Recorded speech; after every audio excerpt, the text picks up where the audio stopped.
te présenter, nous raconter qui tu es, toute l'expérience que tu as avec Palo Alto, avec Circe, maintenant avec le modèle que tu développes qui est issu de Palo Alto, donc le modèle Pearl. Si tu peux nous parler de toi pour présenter.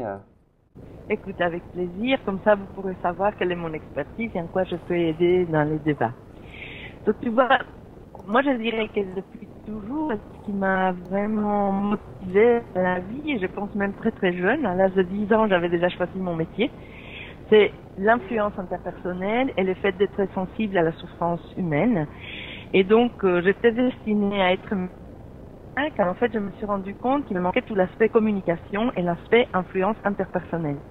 Et donc du coup j'ai décidé de faire la psycho et en fait malgré ça la psychologie surtout il y a quelques années elle était quand même basée sur une manière de voir les problèmes comme venant de l'intérieur, un peu comme si un cerveau est malade et donc j'ai quand même un peu frustrée et tout d'un coup je tombe sur Palo Alto, donc la mecque de tout ce qui est la communication et l'interaction humaine. Et ça m'a vraiment comblée parce qu'enfin je pouvais réunir les deux. On pouvait parler des souffrances humaines comme étant aussi une résultante des interactions, des relations que les gens ont, et étant une qualité émergente, tu vois, de ces relations qui peuvent être à certains moments assez pathologiques.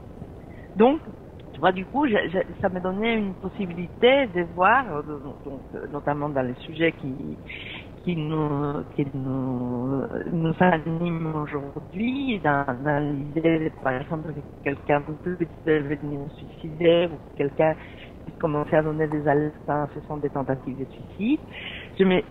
Ça m'a ouvert, Palo Alto, à l'idée de l'impact de la communication sur les comportements.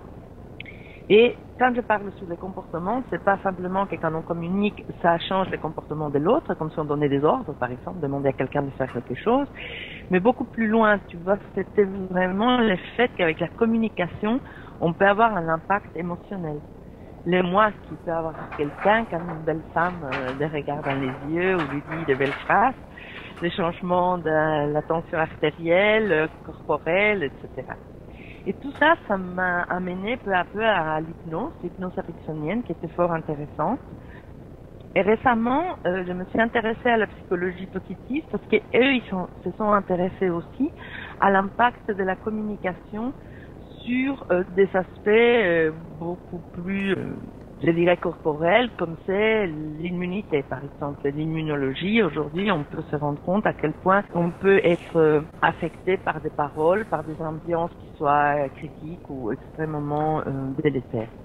Et que donc aussi, aujourd'hui, avec les neurosciences, on arrive encore à l'impact de la communication sur les synapses au cerveau et le fait que quand on apprend quelque chose, notre cerveau se modifie, etc. Et donc, tu vois, j'ai fondé donc avec Jean-Jacques Witezal l'Institut Gregor Bateson il y a très très longtemps, dans les années 85-86. Et aujourd'hui, j'ai décidé de cheminer un peu seule parce que ça m'intéressait, tu vois, de me focaliser surtout sur les facteurs qui favorisent et les facteurs qui entravent les changements et l'évolution des systèmes humains. Et donc, je voulais voir au-delà de Palo Alto, quoique je reste très palo-altienne, je voulais voir véritablement qu'est-ce qu'on peut dire sur la communication, de quelle manière la communication a un impact sur l'évolution. Je travaille aujourd'hui avec des particuliers, des individus, des couples. Je travaille avec des professionnels, donc je forme des personnes, qui ce soit des psys, des managers, etc., à des aspects de la communication interpersonnelle et du changement. Mais aussi, je travaille dans des institutions, des écoles, où il y a aussi des problèmes, que ce soit d'harcèlement, de dépression, de burn-out, que ce soit les adultes ou les enfants, et aussi évidemment en entreprise, ce qui fait que tu m'as certainement appelé pour que je puisse parler avec vous. Oui. Dans les entreprises où je travaille dans des crises, des conflits. Et donc il y a l'idée d'amener un modèle qui s'appelle Pearl, P-E-A-R-L, qui permet de structurer la manière d'intervenir. Quelles questions doit-on poser pour comprendre comment l'autre voit le monde? Quelles questions doit-on poser et la manière dont on doit se positionner pour mieux comprendre l'émotion dans laquelle il se trouve qui va l'amener à agir, par exemple, à faire une tentative de suicide, à être déprimé, qui va le faire agir aussi en termes de faire une alerte, la relation qu'on est en train d'instaurer avec cette personne et dans quelle logique elle s'en sert cette personne. Et donc c'est un modèle qui m'a permis de l'utiliser, que ce soit pour des psychiatres, des managers, que ce soit pour des RH. Et donc c'est un modèle qui permet simplement de bien structurer ce qu'on fait quand on est en train d'essayer d'intervenir, chacun dans sa position et à son niveau. Donc Pearl, est-ce que tu peux pour les auditeurs indiquer la signification de chaque lettre? Oui, donc l'idée de Pearl, c'est que d'abord quand on entre dans une expérience, quand on est en train, par exemple, de faire l'expérience, toi et moi, de discuter ensemble, il se passe un processus. Donc l'expérience, c'est pas quelque chose d'unique, il y a un processus qui nous amène à dire « Ah, bah, ce matin, j'ai fait une expérience, j'étais en train de discuter avec Grégoire. » Celles-ci, elles correspondent à 5 éléments principaux.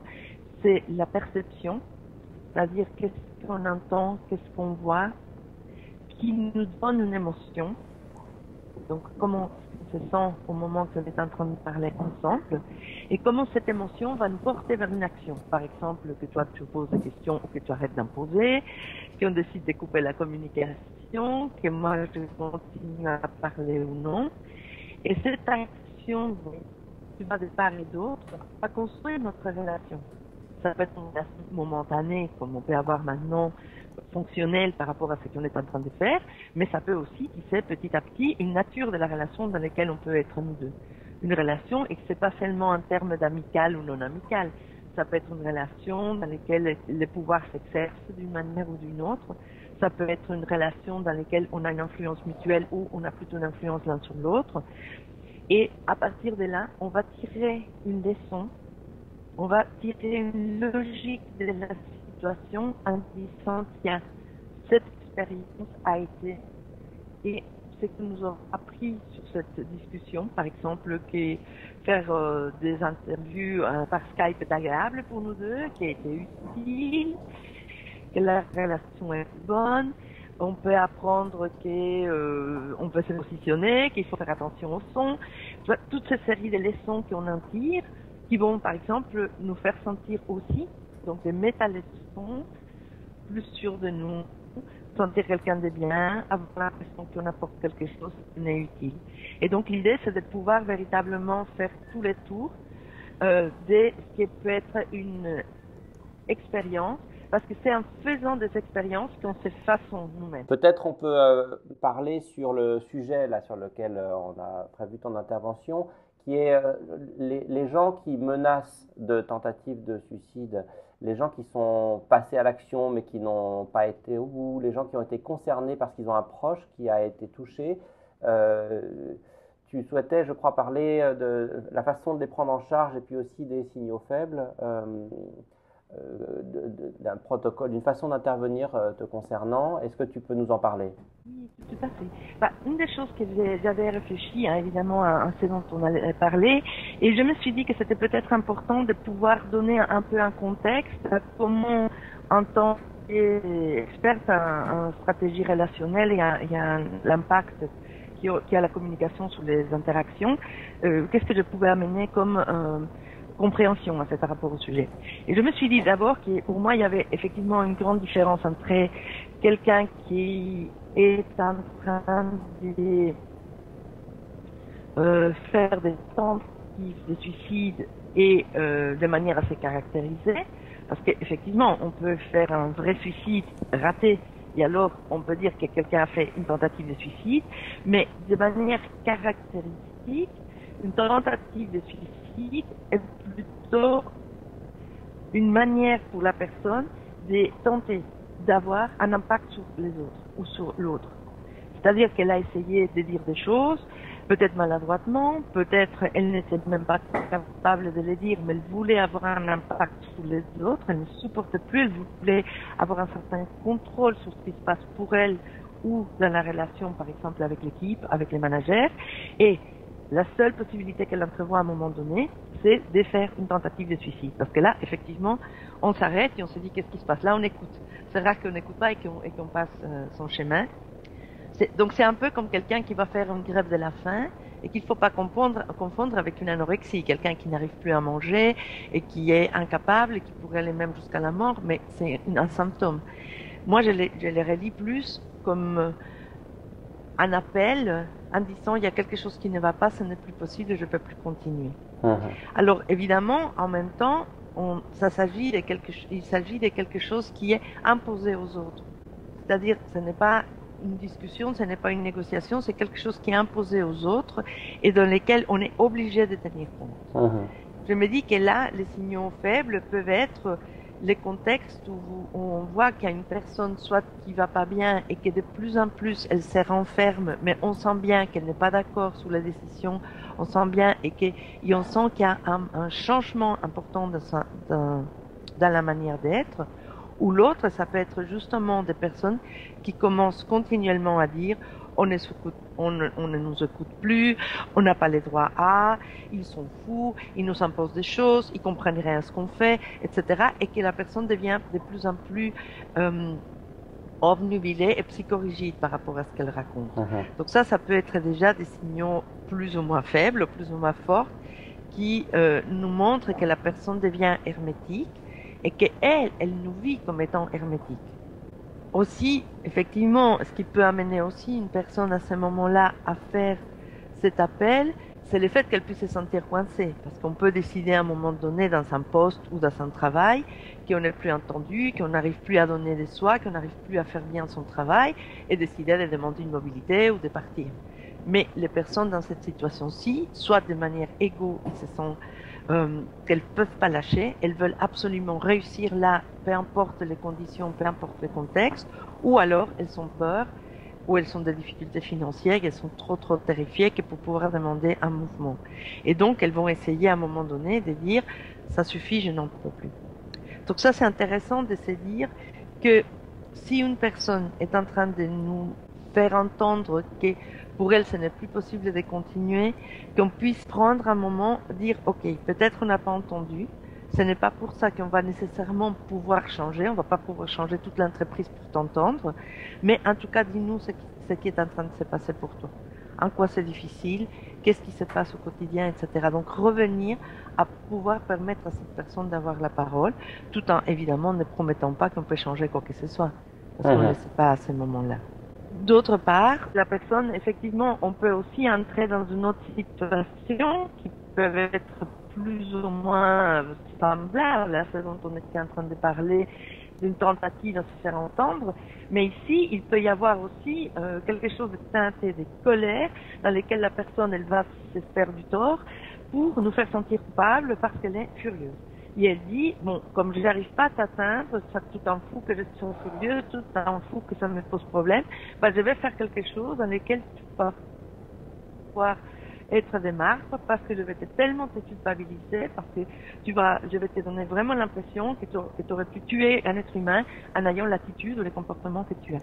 Et donc à ce moment-là, elle va essayer de manipuler la situation pour que les gens se sentent coupables. Là, évidemment, on peut dire que l'importance, c'est de pouvoir être dans une entente en disant, écoute, j'entends que tu peux être furieux, pas être hermétique, pas être fermé, mais en même temps, en ne donnant pas l'impression que si la personne passe à l'acte, là, ça c'est terrible. Du genre de, écoute, jusqu'ici, tu n'as pas eu véritablement beaucoup de problèmes, tu as été furieux parce que tu as reçu un blâme, tu as reçu une sanction au travail, mais il n'y a pas mort d'homme, il n'y a pas de problème, donc on peut tu peux continuer à fonctionner comme avant. Et qu'on sent que véritablement pour la personne ça ne passe pas. Donc quelque part, elle va se dire, je vais faire quelque chose de grave pour qu'on se rende compte à quel point ça m'a touché, ou je suis en colère, je vais te manipuler. Il y a un autre point, donc on pourrait passer pour pouvoir faire des contrastes par rapport à ce qui pourrait être les suicides. Le suicide étant un véritable point de non-retour, une perte de confiance absolue dans mes capacités et dans les capacités que toi tu pourrais avoir, que les autres personnes de l'équipe pourraient avoir, pour que ça puisse aller mieux un jour pour moi. Donc à un moment donné, je renonce, je n'y crois plus, et je pense que la mort est la seule issue à la désillusion tellement grande que j'ai de ce que j'ai pas réussi à faire, de ce que vous n'avez pas réussi à faire pour moi dans l'entreprise.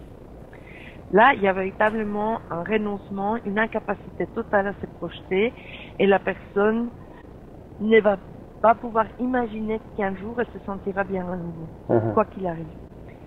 Là, les menaces sont plus rares, mais il faut faire attention parce qu'elles ne sont pas nécessairement inexistantes. Souvent, on dit, si une personne menace de se suicider, elle ne va pas le faire. Ce n'est pas le cas. Parfois, les gens peuvent menacer en disant, je suis en train d'arriver à un point de désillusionnement complet, de non-retour, et on peut ne pas les entendre. Mais très souvent, effectivement, la personne a essayé de faire des choses et à un moment donné, elle n'y croit plus. Elle arrête. Donc, quand on menace, je dirais qu'on est encore dans une sorte de croyance que la personne pourrait nous entendre et elle pourrait y faire quelque chose. Quand on menace plus, c'est qu'on est convaincu qu'il n'y a plus rien à faire. Donc, il y a un aspect dans lequel, dans la menace, dans la tentative de suicide, on essaye encore de contrôler la situation ou contrôler l'autre. Et quand on se suicide, on a passé à autre chose. Alors, c'est important aussi de savoir, parce que parfois, en tant qu'RH, parfois en tant que manager, on le sait malgré tout qu'une personne a commencé à prendre des antidépresseurs. Parfois, les gens le disent entre eux, oh, j'étais pas bien, le médecin m'a donné des antidépresseurs. Et ceci est important de le savoir, parce que parfois, surtout les premiers moments, ceci peut être une phase beaucoup plus dangereuse, en fait, pour le passage à l'acte. Parce que quelque part, les antidépresseurs vont servir un peu comme une mise en distance, essayer de faire que la personne ait des émotions un peu plus émoussées. Et donc, à ce moment-là aussi, les liens qu'elle peut avoir, le peu de liens qui lui restent pour s'accrocher à quelque chose, même s'il n'y croit plus, même si elle ne croit plus du tout que sa souffrance va s'arrêter, elle peut encore se dire, mes enfants, mes collègues, d'autres personnes, mes amis pourraient souffrir encore. Et donc, ça peut garder une possibilité, le temps, en tout cas, qu'on puisse prendre contact avec elle. Parfois, le fait des antidépresseurs vont émousser aussi les liens, les sentiments des liens qu'on a avec les autres, et alors il peut y avoir des passages à l'acte. La personne a plus d'énergie, moins de liens, émotions émoussées, et donc ça peut être dangereux. Alors, il y a une chose qui me semble vraiment très importante dans les faits de la conception qu'on peut avoir sur les suicides ou les tentatives de suicide. Et c'est pour ça que j'avais envie de vous parler du contexte et de l'interaction. C'est parce que quand on est convaincu que les suicides ou le désespoir ou la tristesse, le burn-out, la dépression ne viennent que de l'intérieur, ne viennent que de l'individu, on va avoir des tentatives des contacts, des tentatives, des solutions de la situation qui vont être différentes que si on est convaincu que l'interaction peut avoir un impact positif.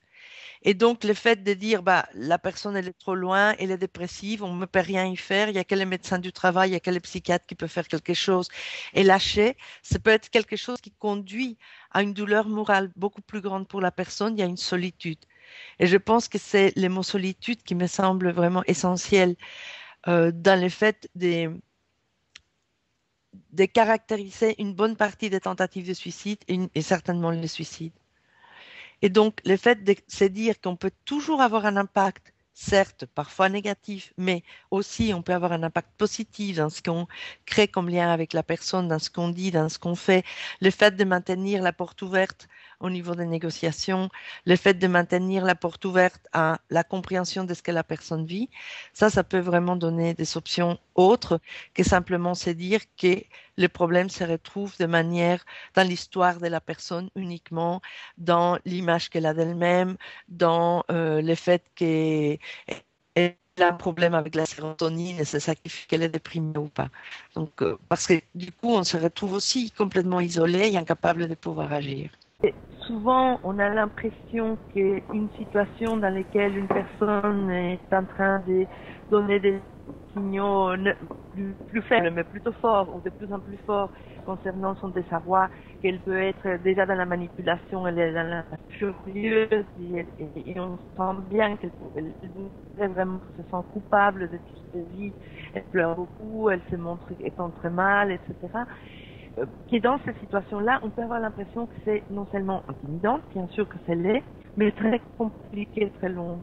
Et je pense qu'au contraire, il y a véritablement moyen de se poser avec quelqu'un qui travaille en stratégie relationnelle, qui travaille avec le modèle de Palo Alto, s'asseoir vraiment 1 heure, simplement, et pouvoir vraiment détecter tout ce qui était fait, de quelle manière, sans le vouloir, on est en train de fermer et coincer la situation à la place d'ouvrir des possibles, et que véritablement il peut y avoir quelques phrases, un changement de posture qui peut être compris et auquel les pouvoirs, les RH, voire les managers ou les trois peuvent adhérer et qui puisse véritablement changer la situation très rapidement. Et donc je pense et une des choses qui, parfois, je vois avec grande désolation, c'est qu'on n'a pas appelé quelqu'un qui peut être un spécialiste en stratégie relationnelle en se disant, oulala, il faudra un coaching de 6 mois pour la personne, il faudra aider les managers avec des dizaines et des dizaines de séances, on n'a pas les moyens, c'est pas notre rôle, etc. Quand véritablement, je pense des détresses, face à ce type de problème pour l'entreprise, parce qu'elle est face à des responsabilités majeures, en fait, dans des situations comme celle-ci. Elle peut être aussi taxée ou d'avoir laissé aller les choses, ou taxée d'être harcelante, etc. Face à ça, il y a véritablement moyen de trouver un changement majeur en très très peu de temps.